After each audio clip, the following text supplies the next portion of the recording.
Good morning and thanks so much for tuning into the Trade Setup with me, Niraj Shah. Did you know that India's forest cover has grown materially? Now, this is 2023 data, but the forest and tree cover rose by 1445 square kilometers since 2021.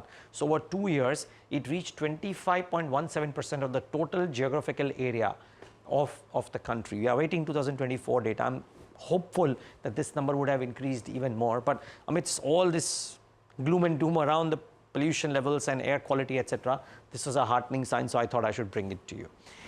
Okay, what about markets?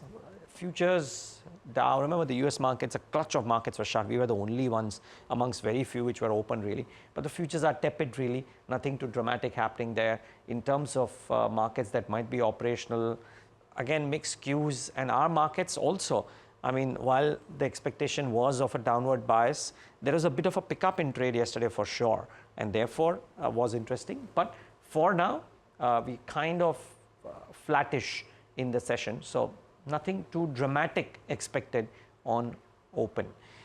What's the trade setup therefore for the day looking like? I would suspect that the index could face strong resistance at 23,800 levels. And frankly, if you just look at the 5-day chart of the Nifty and try and draw a simple trend line as well, you will see that it's in that zone. Remember, 23,850 was that zone of resistance before the index buckled down. I think on its way up, it again finds resistance in that zone, 23,800, 23,850. And that's what technical chartists are saying. Just look at this. If you just draw a simple trend line, you will probably see resistance is somewhere around this zone. So kind of expect 23,800, 850 to be the zone of resistance for the Nifty if it indeed tries to move up. Now, why could this resistance come up? Well, the expectations from earnings from a lot of companies isn't the strongest. Staples, for example, right? Today there's a Goldman note which put out how volume growth expectations from FMCG is very, very tepid. For HUL, they expect, I think, a pittance of a growth, GCPL volumes flat, Britannia numbers not looking that great. So the sector has been under a cloud whole of 2024. Unlikely that Q3 numbers, which will get released in a few days from now, will really excite the street for FMCG. So therefore, this is also an issue. I think sectors with strong demand trends in Q3 are the best bet. You look at hospitality, very likely that the demand trend was very, very strong there. You probably start looking at cement names starting to look okay because the demand trends due to infra spend is likely leading to price hikes, which are indicated, which are taken in January. There is an Investec note today which speaks about how their channel checks seems to suggest that there are price hikes that have been undertaken in the month of January. So keep an eye out for some of the cement names in the session today, hotel names and some of the others. And of course, watch out for the primary market action. Indofarm Equipment, the issue closes today. Subscribed 54 times already. I reckon this will break some serious records on day 3.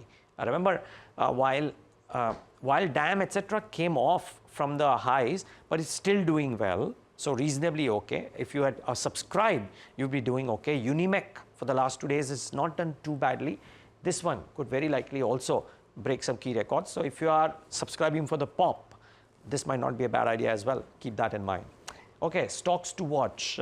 We'll start seeing the Q3 updates coming in, but also the December update. So NMDC, iron ore sales for the month of December were down 6.7%. Suspect that this one would have a flattish start. Any which ways, metals are not in favor really until China does something. So suffice to say, NMDC under a cloud. Tata Motors, domestic sales up just 1% because CV sales were lower, even if PV sales were up 1%. But they are apple and orange currently, but look at what Maruti did yesterday. Look at what Tata Motors has done. I would suspect the street will be a bit disappointed with this. So watch out. CSB Bank Q3 update, the gross advances were up 26% at 28,914. Deposits were up 22%, lower than the advances, but still not a bad number. So maybe the street likes this. Maybe the street doesn't like South Indian Bank because the gross advances were up just 11.94%, deposits were up just single digits, about 6.28%, not the best of numbers. So very likely this one could see some bit of a downtick. Sandur Manganese has gotten an approval to increase the iron ore production limits, and quite significantly, by the way, the permissible production limit increased to 4.36 million tons per annum from an earlier number, which was lower. They're going to seek, of course, consent from the Pollution Control Board, etc., to do this. But I would suspect that the street might like this announcement. So watch out for Sandur Manganese, could be a positive. Railtel has received an order worth 78 crores. So maybe this one reacts a bit, small number, but you never know.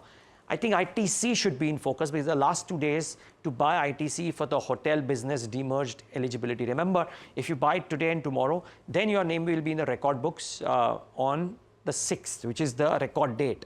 And that's when you get the demerged hotel share. So I would suspect that ITC yesterday, today, tomorrow could well be the stock which might see some bit of accumulation. So keep an eye out for this one for sure. And then very quickly, some brokerage notes. So Jefferies has come out with a note on L&T, a clutch of stocks, but on L&T, they have hiked the target price. This is the only one I saw in that note, which there's a target price hike and a buy rating. Watch out. Guidance, they believe guidance delivery should lead to stock upsides because people are not factoring in any kind of positives for L&T. So watch out for this one.